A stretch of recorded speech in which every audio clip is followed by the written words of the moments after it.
Hey, everybody, in this episode of the Legends of Tomorrow After Show, we're going to be talking Nazis, nipples, and Neuron. Oh, baby, it's a classic. Let's do it. You're tuned in to AfterBuzz TV, the ESPN of TV talk. Now, let the buzz begin. Hey, everybody, welcome to the Legends of Tomorrow After Show, breaking down every episode of Season 4 of Legends of Tomorrow, airing Monday nights. Break it down, air horn, on CW. I'm Frank Moran. I'm Dave Giles. And as always, folks, like us on Facebook, give us those 5 stars on iTunes, subscribe to the YouTube channel, and thanks everybody for. Is that you? that was me. Okay. Got very quiet in my headset for just a moment there. Yeah. And of course, the chat is up and running, so hop in there, share your thoughts about this episode or anything that we happen to be talking about. We're going to be looking at Season 4, Episode 14. We're looking at Egg MacGuffin. Egg MacGuffin. Yes, there you go. Do you know what a MacGuffin is? Do you know what the origin of it is? It's it's a delicious sandwich that is. You rascally bastard. No, is that not it? No, it's not. Oh, Wait a second. It's from Hitchcock. Yeah, Hitchcock popularized that, I guess. It was a story he talked about how it's the thing, it's a plot device that gets something going. Most famously, Maltese Falcon or the current Infinity Stones. That's that too. But also this egg in this one. That's true. Yeah. And so, as Dave Child brought up the Infinity Stones, we're going to skip everything and dive deep into Avengers Endgame. We're just going to talk about... No. No spoilers. Not at all. Spoilers. We're going to dive into this episode. I'm sure there's going to be some beef to be eaten along the way here. Yum. Before we dive into specifics, though, overall, what did you think of the episode, Dave? You know what? There was some stuff that I absolutely loved. There was some stuff that was a little wonky. But it was a fun episode for the most part. I think everything is saved by Gary's evil nipple. I think I think this episode could be as bad as he wanted to be, but when Gary's evil nipple seduces him, oh man, there's nothing better than that. That was beautiful. That was so good. I don't care what the rest of the. I'm done. I'm done with the show. This is enough. Well, that's true. I mean, you see that nipple just squeaking along on the floor, like, hey, let's get back together, buddy. Also, there was a lot of Evil Dead references in this one. There were. Yeah, and that was kind of a nice little nod for me. I enjoyed it. All right. I am on the chat, by the way, so please give us a talk. That's what I'm doing on the phone. I'm not just tweeting to my grandma. Yeah, give us a talk, Give us a talk. That sounded very grandma-esque, too, even though you're not tweeting to her. I'm not tweeting to my grandma. Just give us a talk. So, speaking of Gary, let's dive into him because yes, we do see over the course of the episode that he gets swayed over by Neuron to like, hey, wait a second, Constantine doesn't really care about you. He just uses you when he wants something out of you. Yeah. And we see a little montage of the way he, at least in those moments, he's only seeing the negative stuff that the legends have kind of treated to him poorly. Yeah. Do you find I don't know? Do you buy this little arc for Gary that like, yeah, I can see Gary feeling this way and wanting to just be easily seduced by Neuron? Well, Gary is needy in general. I mean, and he also is he's the butt of most jokes. But I think he's a well-deserved butt in that case. But he's needy and he always wants to be loved. He always wants to have affection.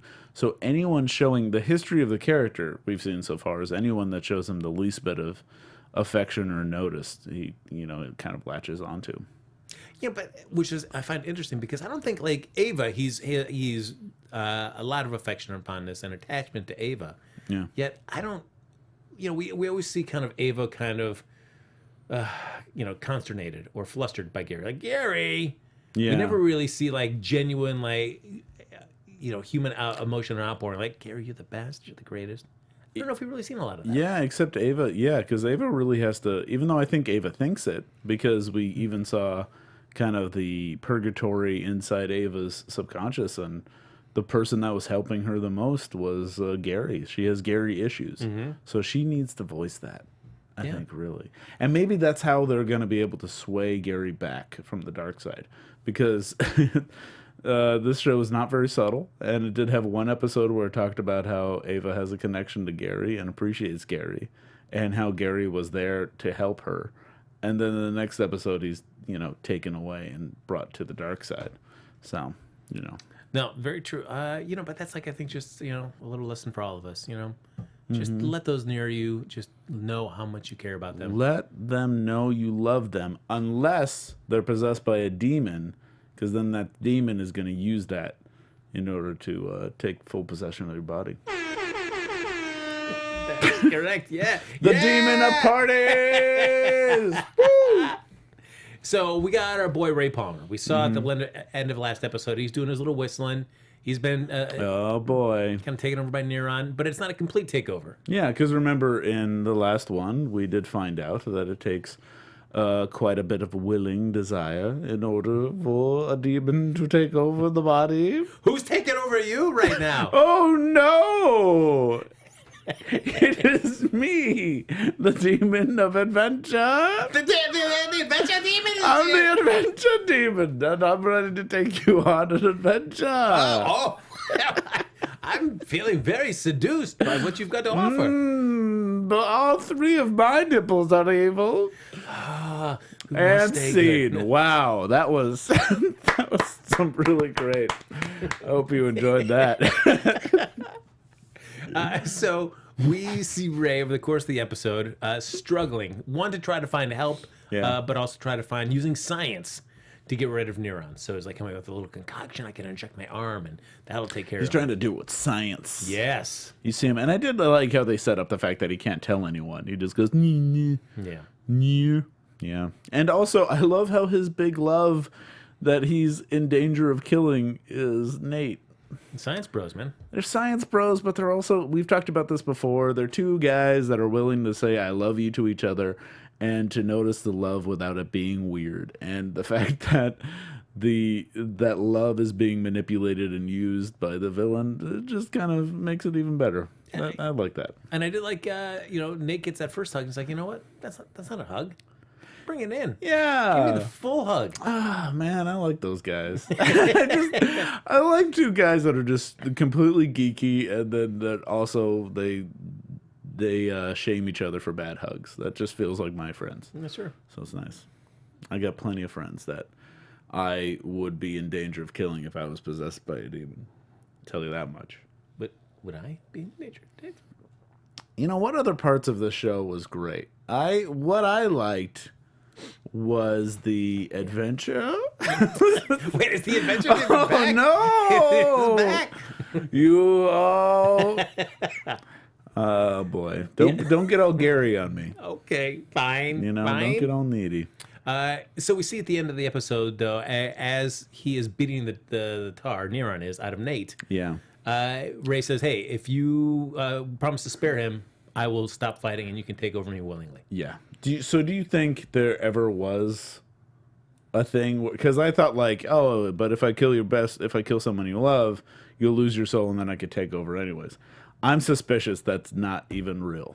I'm suspicious that was a manipulation in order to get the acceptance. I would agree as well too. Yeah, because that doesn't track to me. Like, you can kill someone you love and not entirely lose your soul. You'll lose a bit of your soul, but not the whole thing.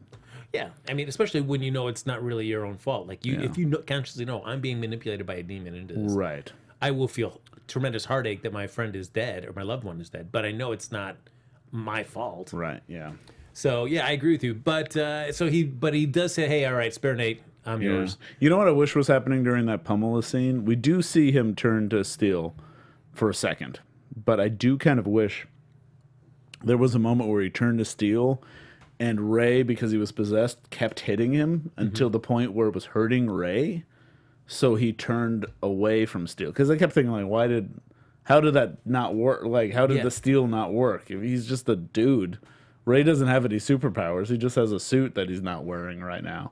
And if he's punching him, but if you turn into steel and you see you're hurting your friend and he's not going to stop, you would turn back in order to keep him from not punching. I kind of wish they hit that on the head. I like that. No pun intended. One or the other, whether it's going that route, you see him raise bloody knuckles and he stops, or Neron just says, being steel does not stop me from hurting you. because he's a demon. Yeah. One or the other, because it seems weird. It's like, so yeah, he's stealing. He gets just a couple of hits by Ray, and then he unsteals, and then he just gets pummeled. Yeah. I feel like the way they handled It felt like they punched him out of the steel, which is like, what's the whole point of having steel skin if you can get punched out of it? yeah. Because it feels like they really treat Nate and his ability to be resistant to injury in the steel is in the steel form very cavalierly, where it's whenever the plot needs him to, like, I can take this, I can stop this wrecking ball from coming in, no problem, I'm cool, I can stay steel the whole time. But if I'm getting hit by a guy after a couple times, I'm gonna lose my steel, and then I just let him beat Because he loves him. Oh, whatever. Love keeps you from turning to steel, and it makes you a floppy human that's real. Beautiful. Oh no! No! We'll jump as we started with Gary. We'll end with this little section of his storyline. He does show up to see, like, oh, hey, can I help Constantine? Can I help you out? Yeah. Try to defeat, get Neron out of Ray's body. And Neron says, hey, Constantine, what is he doing? What has he done for you lately? I brought you your nipple in a jar. I can make you whole. Yeah. This is the best part of the episode. This is the best part of this season, I think, is just the way they treat the gravity of a nipple that has been severed.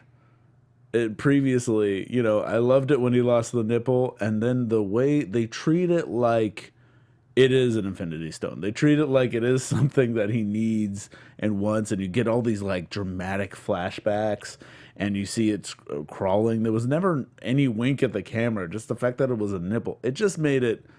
That's what I love. That was really fun and dumb and wonderful. I love it. And also you have some great Gary moments, like when he shows up to the bathroom and it's like, this is my crying spot, and then he leaves. He's become my favorite legend. I think. Really? Yeah, I think Gary's my favorite. I mean, I like it because if it's anything, if you make it important enough for a character, then we're gonna buy it as well too. Yeah. And so for Gary, we've seen, of course, throughout the episode, through the season, he is checked back on that nipple and just kind of lamented the loss of it. Yeah. And he's kind of mentioned that a few times along the way. So yeah, and it's kind of a symbol for how he feels like he's being treated. He's just a doormat.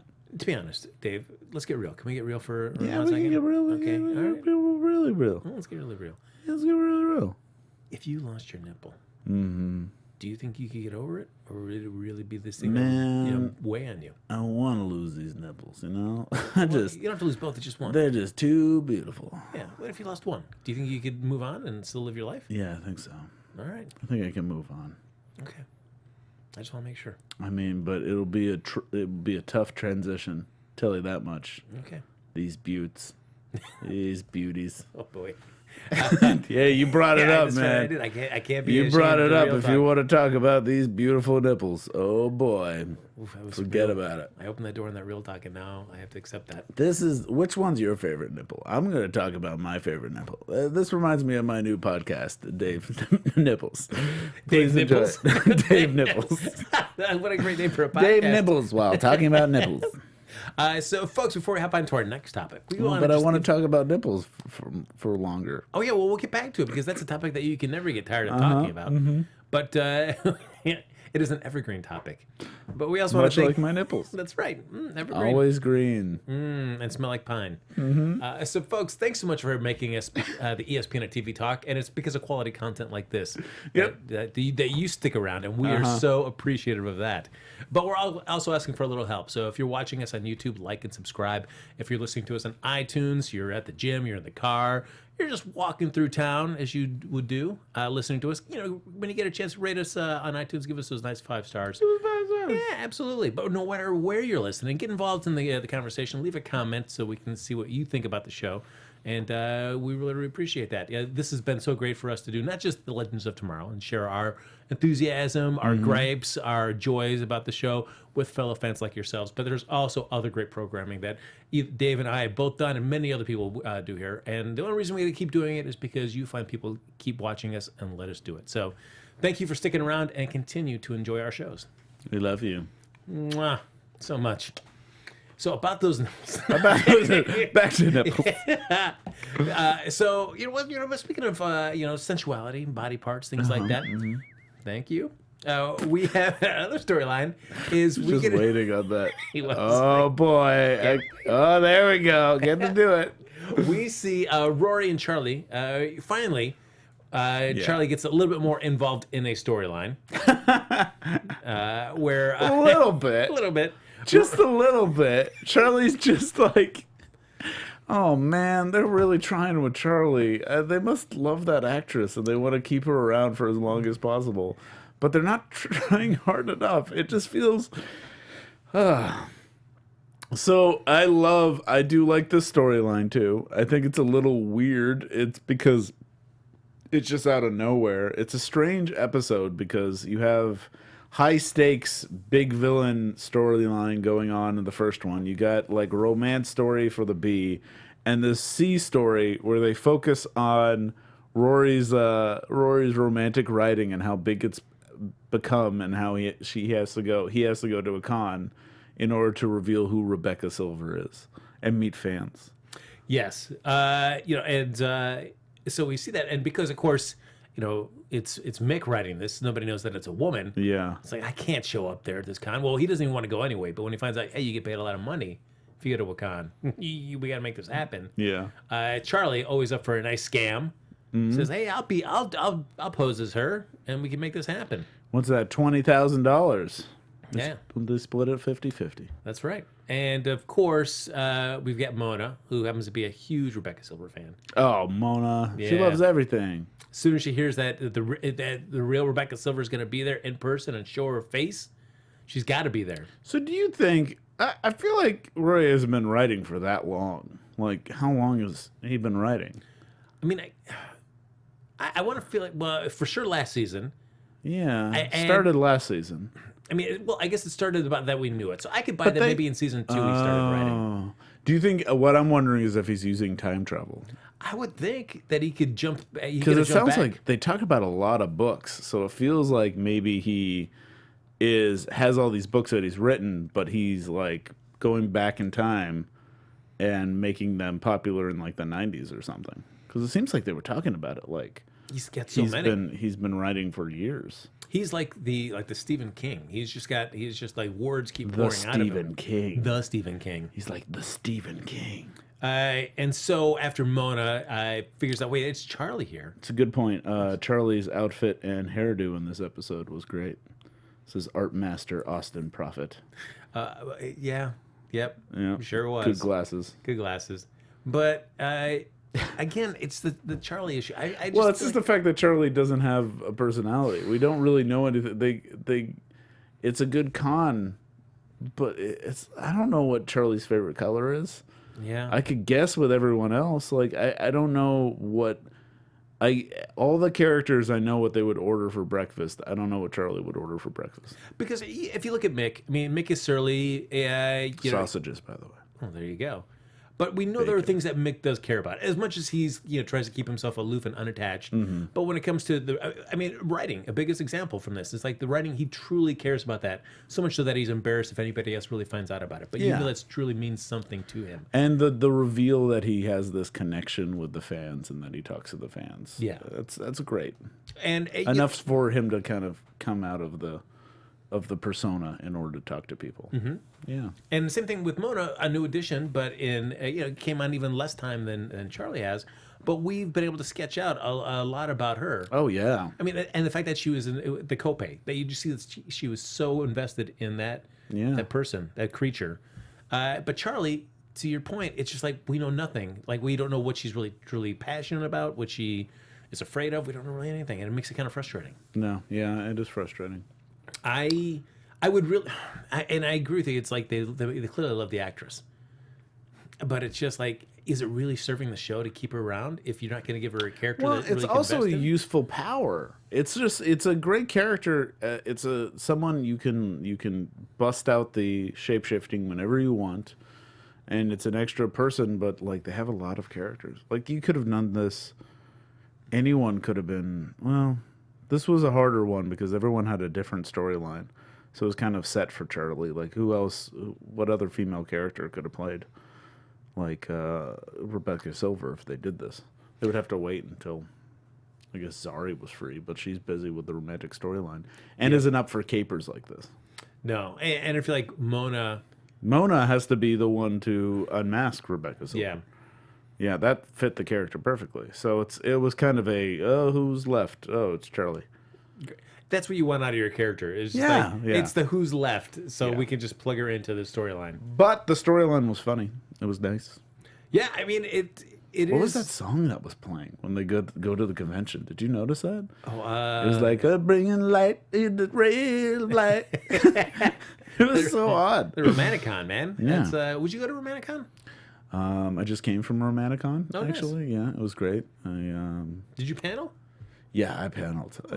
I was for mostly my fan fiction about the love between Constantine and Doctor Strange. Oh, ooh, interesting Very, choices. very sexual. Wow. Very. It's all about. It's very magic. Very magical. Ooh, master of the mystical and sexual arts. Yeah, mostly. Thank you. There you go. I thought you may have been sharing your love for the Adventure Demon with everybody, but that's all right. Well, maybe I picked up a little friend who likes adventure. Wait, the Adventure Demon's back! Here it comes! So we did have People love it. Yep, we did have some hijinks here because the main thrust. Oh, go ahead. Can I just say, Please I think this is a great idea, but I don't think they'll do this, but Art Master Awesome Prophet says they should get rid of Charlie and give Gary the shape-shifting powers. Yes. Yeah. I would Yes. absolutely love that if somehow that happened, because Gary is fun, he's the butt of all the jokes, but it would also see him, like, bungling and bumbling through all this like shape-shifting stuff. That would be a great idea. I actually love that idea because it's, even though he can be the butt of the jokes, he still has something to offer. Yeah. And so he so that's why you need him around. It's like, despite his bumbling, he still can be a needed component to pull off something. Yeah. So this episode we see kind of went through some changes there, and there's an article on TV Line that talked about it. And the main thrust of the storyline is, like a little romantic adventure for Nate and Zari. Yeah. And so originally, it's this episode was supposed to be like the culmination of the Nate and Zari romance, which it is. Yeah. Kind of leads to that. And so it's, I do like that the EP admits that last episode where it was Zari trying to figure out, like, how can I text Nate how I feel, says that because it was probably the most frivolous plotline we've ever had in the history of the show. Yeah. And so they figured, like, but it was nice. It was a good plot line. It was better than some of the other plot lines we've seen. But because of that, they figured we needed to give them that if we wanted to make them a couple, we needed to give them a proper adventure. Right. Which kind of made them the focus of this episode. And at first crack, they planned to do evoke the escapades of the iconic big screen archaeologist. Came off a little too close to home. And so they knew they wanted to do Indiana Jones, but it broke out as a straight version of that. So they said, oh, well, it felt like almost, we see like Legends kind of does a lot of homages in their episodes. But this one, I guess, in the first break, felt too right down the center of like an Indiana Jones kind of homage. Right. So they did a special weekend breakdown, re-breaking of the story. And then they added some more date night type elements in there. And stuff. Oh, that's cool. Yeah, so I like the Explorers Club. And maybe the Adventure Club. Oh, there's a reason. Wait. This demon loves this episode. Nipples, adventure, and demons. Oh, it's beautiful. In my true form, I'm covered in nipples. What? And adventure. He's covered in adventure. Oh, hello. Because every nipple, in its own way, is an adventure.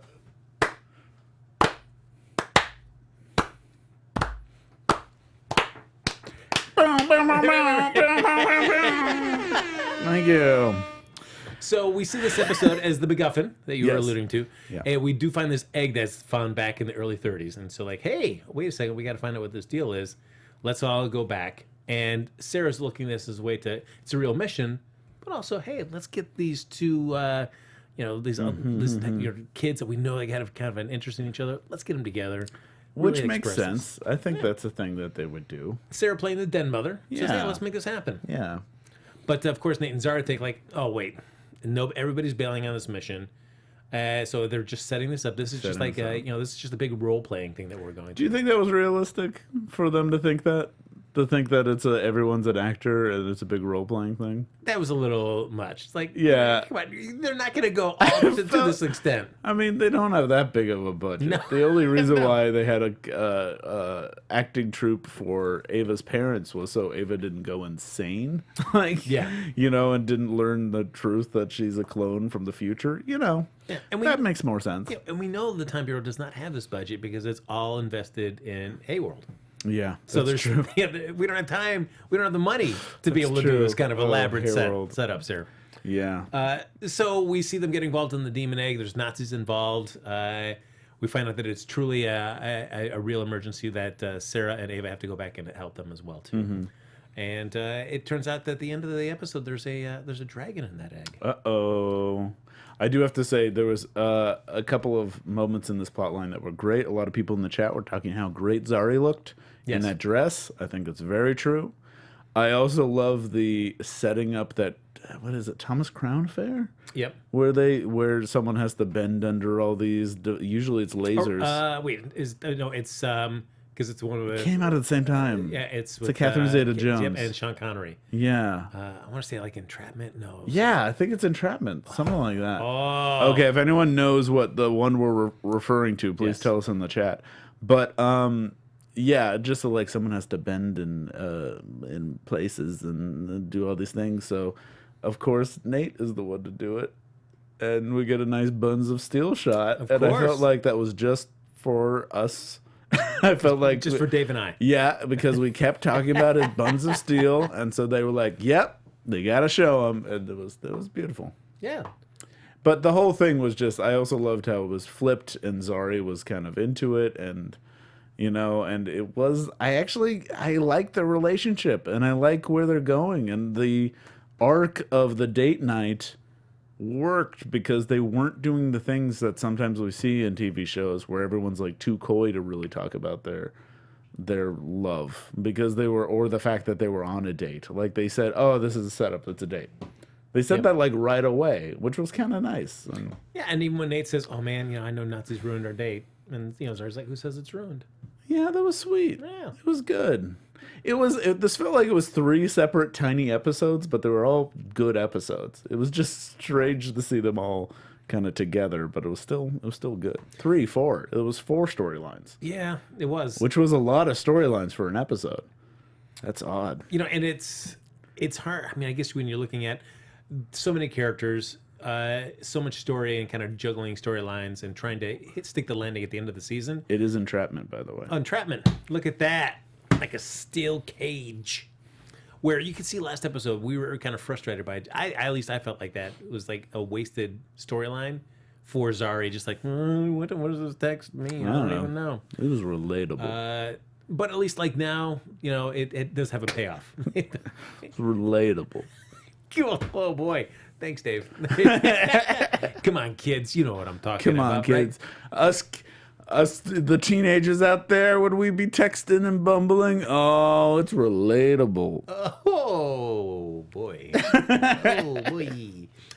So, but they do smooch at the end, finally. We get that, and they admit that they both have feelings for each other. So we leave them in a good spot. Yeah. So like that. We also have Sarah and Ava involved in a book club. Yep, the book club. Yeah. The 4th storyline is the book club. I've never been in a book club. Have you? I keep wanting to be invited to one. Oh, so but I never am. So in the chat, folks, if you have a book club, please let me. I find they tend to be ladies only. There's not a lot of guy book clubs. I would beg to differ. There is. I know we're specifically in the Burbank area where there is a gentleman's book club. Wait, are you part of a book club? I'm not part of a book club. I wish I were. How do you know about this gentleman's book club? I'm connected, Dave. Do they have is it like a secret word that you go into? No, it's over at the Pricky Nerd comic book shop. Yeah. They both do, one night they do a women's book club, and then the other night they do a men's book club. Do they mostly do comic books? They do. I guess I gotta make some new friends. You made it seem like such a chore for you right there. Well...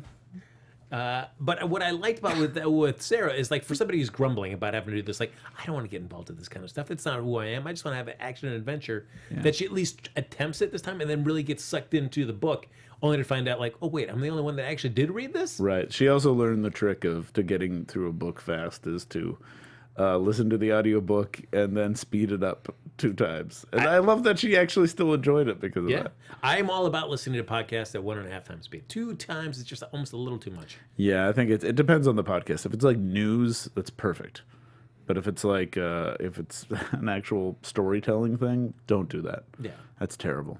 But I do like that her reading that book is like, oh, it tied into totally solving what was happening with Nate and Zari's storyline. Where it's like, oh wait, I know who's really behind this egg, and it's the assistant who's just been kind of crapped on the whole time. The doormat. That's how they tied the storylines together. Chef's kiss. Now.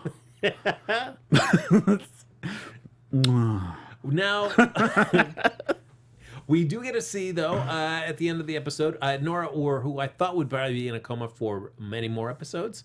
You thought so? Really? I thought so. I mean, I thought like, oh, she's just going to be. You thought she would like come in last minute and kind of save the day. Mm-hmm. But Constantine actually gets her out of it, and at the end of the episode, Ava says, "Hey, you know what? I need your help because you know what the deal is with demons. How about you help us as a member of the Time Bureau?" Here's a coin. Which I do like that. I feel like Nora's like, "Hey." I did like her reaction, like, all right, finally somebody's like looking at me as like a useful member of society as opposed to like something that's got to be caged up and analyzed and studied and feared. So a misfit. Yeah, I am curious to see how she operates on like the side of the good guys for once. Yeah. Well, I think she's already on the side of the good guys. It's just nice that she's recognized as that. Yes. Yeah, and also we got on the side of the bad guys, Ray Palmer. Yep. Who I have to say, every time he was Evil Ray, I think he made a pretty good bad guy. I think he did. I think he had a good like serious voice that he kind of put on. That was because his Ray is kind of up here. It's so everything's good, and his bad guy voice wasn't like this. Well, it's true. But it was very serious. But if you've watched Chuck, you know that he's got that in him. He's a bad guy on Chuck? Oh, spoilers for a long canceled show. That's my spoiler alarm. So, folks, as we get ready to wrap up, we'll just do a couple quick predictions of what we hope to see in next week's episode. Your AfterBuzz TV predictions. It does look like that. I mean, the focus is going to be on Ray trapped in Neuron's body, Neuron in Ray's body. Can they free Ray? Do you see Ray getting freed by the end of next episode? No, I think I wouldn't be surprised if, because they don't have a Neuron besides that, and he's the big bad. And I don't think they're going to do him jumping to another body. I think he's going to be Neuron until the end of this season. And there's only 3 more episodes left. Yeah. So keep that in mind. So I feel like we're going to have 2 good episodes of like probably 2.5 episodes of Ray being the bad guy, and then he's going to get freed at the end. And I still feel like I don't really have any sense of what Neuron's grand plan is. I have no idea. He doesn't want Hayworld. Yeah. So maybe that's how they defeat him in the end, by creating Hayworld. Oh, the power of love. A great construction montage. We gotta build a theme park. They got Dragon now. Yeah. It's very Game of Thronesy. But doesn't it seem weird to go this far into the season with only 3 episodes left and not really have any sense of what the big bad's plan or agenda is? His big bad is be bad boy. Yeah, I mean, we know that he wants to get back at Constantine. But that's really all we know. He's gonna be the baddest boy in the playground. He's gonna be the baddest boy. I mean, do you think it's because the writers didn't quite have an idea of exactly what his plan was, and so they've been writing it very vague until the end? Or it's gonna be a big surprise. It's gonna be bad. But do you want it to still be vague by this point, or do you feel like it makes it better if you, by this point in the season, you should know what the stakes are so you can be more invested? I feel like with this show, I get more interested in the show when it's less about the big overarching story and more about these silly individual episodes, like the Purgatory thing, like the romantic Comic-Con convention. So I'm not really interested in the big overarching Vandal Savage. I don't want that anymore. I kind of like that's just a device to get us through the season, but it's more about these weird individual episodes and these weird tiny adventures. Would you like to see a Legends show that, like, say next season, they do away with a big bad and they just kind of focused on characters and just like episodic? Yeah. It's less episodic and more like, yeah, that would be great. I'd love it. If there was like a different kind of Brave and the Boldy kind of feel to it. Be kind of cool. I just want to see some people in some costumes. For the love of God, get us in some costumes, guys. I think there's going to be a lot of Game of Thrones references in the next episode. That's my guess. Because they're in like this wintry place and they're dealing with a dragon egg. It's going to be a lot of weird pop culture references and all Game of Thronesy. Can wait. You don't watch the show. That's right. Hey, ladies and gentlemen, that's going to do it for this episode of the Legends of Tomorrow After Show. We've done it again, Dave. We did it. Did it. We did it. And what an adventure it's been. Oh, the Adventure Demon. Nipples for everyone. Nipples away. Thank you so much for joining us, folks. As always, like us on Facebook, give us those 5 stars on iTunes, subscribe to the YouTube channel. Thank you, everybody, for hopping in the chat, for sticking around, and you've all got nipples now. So, enjoy them. That's right. But if you want to stay in touch with either Dave or myself after the show's over, Dave, where can they find you? They can find me at MrDaveChild on the Twitter and the Instagram at DaveChild.com because my name is Dave Child. Beautiful. Folks, find me all over those Twittergrams at HappyGoJackie. That's going to do it for this episode of the Legends of Tomorrow After Show. We'll be back here next Monday night. Will you? We hope so. Right here on AfterBuzz TV. Nipples away! Our founder, Kevin Undergaro, and me, Maria Menounos, would like to thank you for tuning in to AfterBuzz TV. Remember, we're not just the first, we're the biggest in the world, and we're the only destination for all your favorite TV shows. Whatever you crave, we've got it. So go to AfterBuzzTV.com and check out our lineup. Buzz you later. The views expressed herein are those of the hosts only and do not necessarily reflect the views of AfterBuzz TV or its owners or principals.